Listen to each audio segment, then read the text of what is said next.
Hey, I have to talk to you about something because there's been some headlines about you last couple of days.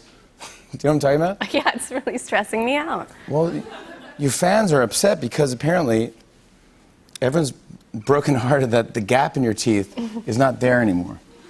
And fans are heartbroken. People are upset. No one knows what to say. What is going on?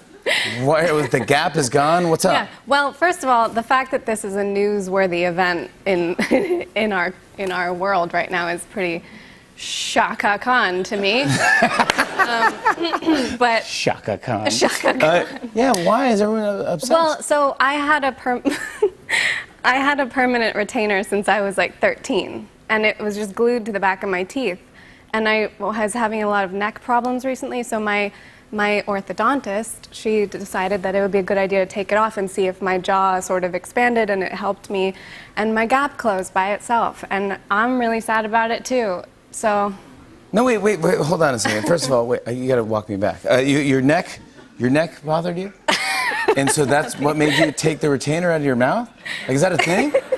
Has anyone ever heard of that? Is that a thing? That is a real thing, yeah. So if your neck bothers you, it might be your teeth? Well, as you grow as a human being, your skull expands and your jaw and your teeth move. As you know, your teeth don't look like they did when you were a baby.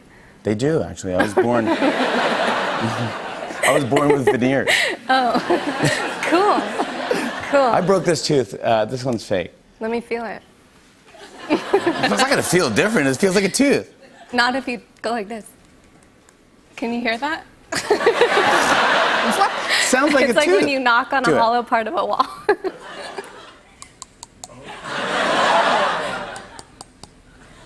Is that one fake too? Are they both fake? All my teeth are fake. Yeah, actually, this one might be fake as well. Yeah, that's weird. So, Yeah. but let me tap on your tooth. Okay. You don't have any nails. Yeah, I don't have any nails. I know. So I took them off like, for the show. I want to talk to you. Anyway, hold on. This is really important. Yeah. I'm sad about my gap tooth too, so I'd really appreciate some privacy in this time. Wait, what? First of all, don't demand. Don't clap for that. Don't demand or clap. You want to demand some privacy. Yeah. I think it looks beautiful. You don't. Well, I have to deal with a whole new world of problems. No. Getting food stuck in my tooth. That's your new thing? Yeah, because before it would just slide right through. So your whole life has changed, and you're dealing with it as well. Yeah. Just as much as the public and your fans are dealing with. You're dealing with issues. It's gonna come back. The gap will come back? Yeah. How? Other retainers. You're gonna get a retainer to split your tooth? The world of dentistry is so advanced. Wait, are you serious about this? Because what if you come back, you get a gap, and then your neck hurts? Then what? Then where do we go? Back to the drawing board. No, because we're going to do it in a really holistic, sort of like osteopathic. Don't even talk to me about this. Hey, I have a story I want to bring up, and I don't even want to talk about it, but I heard this rumor that you used to make reservations at a dinner reservation at a restaurant under a famous person's name. Do you know what I'm talking about? Yeah. You used to call up and say, you have a table for George Clooney. Yeah. Why? Because I wanted to go to the good restaurants when I was growing up. Do you know George Clooney? No, I don't. So wait, you would call up and go, hey, I got a table for George Clooney? Yeah, because nobody else is named George Clooney. Also, it works every time. Try it. I should actually try, yeah. And you can't get into a restaurant. I can't get into any restaurant. But I used to do that when I was a teenager. And you call up and say, George, and then what would happen when you show up?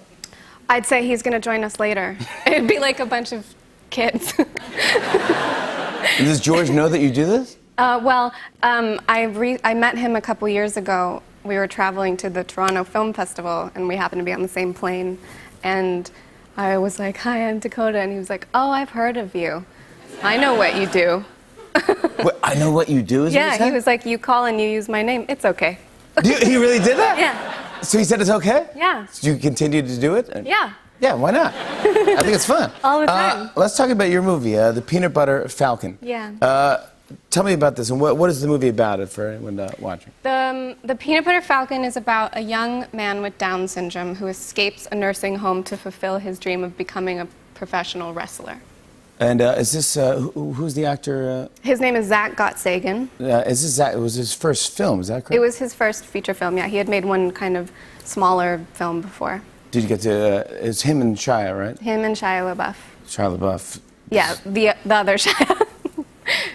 Is there two Shias? No. No. That's the name I use to get reservations, by the way. Yeah. A table for two, Shia LaBeouf. How was it working with Shia? He was a little.